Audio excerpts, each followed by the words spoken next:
دیکھنے والا رب العالمین سمیع البصیر، اس کی نظر تو ہر جگہ ہے، وہ تو اس جگہ بھی دیکھ سکتا ہے جہاں کائنات کی کوئی نظر نہ پہنچنے والی ہو، وہ جگہ بھی دیکھ سکتا ہے۔ تو جن کے یہ ایک ہفتے کے بعد ہی ہوٹل جو ہے کھلے عام شروع ہو جاتے ہیں، کیا یہ اللہ کے ساتھ بغاوت نہیں ہے؟ کیا اللہ کے حکموں کے خلاف یہ کام نہیں ہو رہا ہے؟ اور کھانے والے کون ہوتے ہیں؟ ہم ہی سب ہوتے ہیں، اور کھلانے والا بھی وہی مسلمان ہے، کھانے والے بھی وہی مسلمان ہیں۔ اور کیا ہے؟ بس صرف اتنا ہی ہے کہ سامنے پردہ حائل کر دیا کہ ہم چھپ کے کھا رہے ہیں۔ کس سے چھپ کے کھا رہے ہیں؟ اللہ سے کوئی چھپ کی چیز رہ سکتی ہے؟ میرے بزرگوں اور دوستوں، یہ جان، یہ مال، یہ دولت اللہ نے امانت کے طور پہ دے کے رکھی ہے، کب لے جائے گا؟ اور اسی حال میں اگر لے جائے گا، کسی کو رمضان میں ہی کھلاتے کھلاتے، غلط کام کرتے کرتے ہی اچانک ہارٹ اٹیک ہو گیا تو کیا کہے گا؟ اچانک ہی ہارٹ والا فرشتہ آ کے ہارٹ دبا کے شروع کر دے گا، بھائی تمہارا بس آخری وقت ہے، مگر اس حال میں ہو رہا ہے کہ اللہ کی نافرمانی کرتے ہوئے، یا اس حال میں ہو رہا ہے صبح تو سحری گھر میں کھائی تھی، مگر گھر والوں کو پتا ہے کہ میں روزے سے ہوں، باہر کھا پی کے آ رہا ہے، گھر والے سمجھ رہے ہیں شام کو افطاری بھی ان کے ساتھ کر رہا ہے، مگر اوپر والا دیکھ رہا ہے یہ روزے سے ہے یا نہیں۔ اسی لیے اللہ کے نبی صلی اللہ علیہ وسلم نے فرمایا کہ یہ ایک ایسی عبادت ہے جس کا خالص تعلق جو ہے اللہ کی ذات پاک اقدس کے ساتھ ہے، جس کے لیے اللہ نے ارشاد فرمایا تمام عبادات کا اجر و ثواب الگ ہے، مگر روزے کا اجر و ثواب میں خود ہی ہوں، جتنا چاہوں دے دوں، بلکہ روزہ ہی میرے لیے ہے۔ اس کے اندر کسی کو نماز پڑھنے کے لیے مسجد میں ہم آئے ہیں تو سب ایک دوسرے کو دیکھتے ہیں کتنے مسجد کے اندر آئے ہیں، دل چھپ نہیں سکتا ہے۔ حج کرنے کے لیے جائیں گے تو سب کو پتا چل جائے گا کہ حج کرنے کے لیے گئے ہیں، عمرہ کرنے کے لیے جائیں گے تو تبھی، حتیٰ کہ اہم فرض اگر زکات بھی ادا کریں گے، ٹھیک ہے کسی کو نہیں دکھائیں گے دینے کے وقت، مگر لینے والا تو دیکھ رہا ہے مجھے دے رہا ہے۔ دو انسانوں کے درمیان تب بھی علم ہے، دینے والے کو بھی پتا ہے اور لینے والے کو بھی پتا ہے،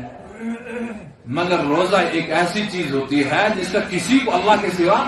کسی کو نہیں پتا ہے کہ اس وقت کھا کے پی کے آیا ہے یا روزے سے ہے۔ اس لیے یہ خالص عبادت ہے، اور یہ عبادت ہی انسان کو تقویٰ سکھاتی ہے۔ اس لیے حضرت کعب رضی اللہ تعالیٰ عنہ سے کسی نے پوچھا حضرت یہ تقویٰ کیا چیز ہوتی ہے؟ تقویٰ کیا چیز ہوتی ہے؟ حضرت کعب رضی اللہ تعالیٰ نے فرمایا کبھی تم خاردار جھاڑیوں سے گزرے ہو، یعنی کانٹے دار جگہ سے جہاں صرف چاروں طرف کانٹے ہی کانٹے ہو اور تھوڑا سا راستہ بیچ میں تمہیں گزر رہے ہو تو تم کیسے گزرو گے؟ فرمایا کہ ہم تو اس حال میں گزریں گے تاکہ اپنے کپڑے بھی سمٹ کے چلیں، تاکہ کہیں دائیں اور بائیں سے کانٹا نہ چپ جائے اور کپڑے بھی ہٹ نہ جائیں، ہم اپنے کپڑوں کو بھی سمٹ کے کپڑوں کو بھی بچا کے گزریں گے۔ فرمایا یہی تو تقویٰ ہے، مومن کے لیے یہی تو تقویٰ ہے کہ اس کی آنکھ بھی ایک کانٹا ہے، یہ بھی غلط نہ دیکھے، اس کا کان بھی، اس کی زبان بھی، اس کا بولنا بھی، اس کا چلنا بھی اگر غلط طریقے سے ہے تو یہ سارے کے سارے جو ہیں وہ جہنم کے کانٹے ہیں، یہ جہنم کے کانٹے ہیں۔ اس لیے تو فرمایا گیا ہے کہ روزے والا جس صبح روزہ رکھتے ہو نا تو اپنی زبان، اپنی آنکھوں، اپنے کانوں کا کنٹرول کر کے رکھو، ایسا نہ ہو کہ تم روزے سے ہو تمہارا بولنا بھی غلط ہو، تمہاری بدفعلی، تمہارے بد اخلاق، تمہارے گالی گلوچ، تمہارا لڑائی، تمہارا جھگڑا، تمہارا دیکھنا، یہ سارا کچھ ہے، پھر تمہیں صرف بھوکھا رہنے سے صبح اور شام تک اس کے سوا کچھ چیز حاصل نہیں ہو رہی ہے، صرف بھوک مل رہی ہے، بس اس کے سوا کچھ نہیں ہو رہا ہے۔ اس لیے یہ عبادت رمضان المبارک ہے، یہ مکمل جو انسان کو ٹریننگ دے رہا ہے ایک مہینے کی، اور اس کے بعد ہمیں زندگی ایسی گزارنی ہے کہ نہیں اب تمہیں بعد والی بھی زندگی، یہ نہیں کہ رمضان اب ختم ہو گیا اب میں اپنی زندگی جیسے چاہوں، نہیں، اب اگر میری زندگی گناہوں سے کیوں ہوا؟ رسول رحمت اللہ فرمایا نا جب وہی رمضان مبارک کا مہینہ داخل ہو جاتا ہے اللہ کی رحمت کے دروازے کھول دیے جاتے ہیں، شیاطین قید کر دیے جاتے ہیں، جنت کے دروازے اس کے لیے کھول دیے جاتے ہیں، اللہ کی رحمتیں بارش کی طرح برستی ہیں اور اللہ کی مغفرت اس کے لیے عام ہو جاتی ہے، پھر بھی اگر نہ ہو، اس لیے فرمایا گیا نا کہ بھائی اب تم اپنی زندگی کو احتیاط سے گزارو گے رمضان کے بعد بھی۔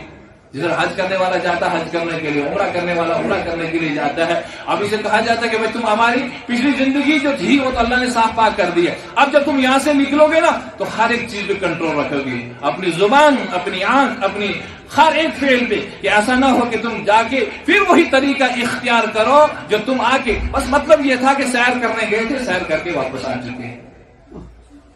سیر کیا باقی کچھ حاصل نہیں ہوا۔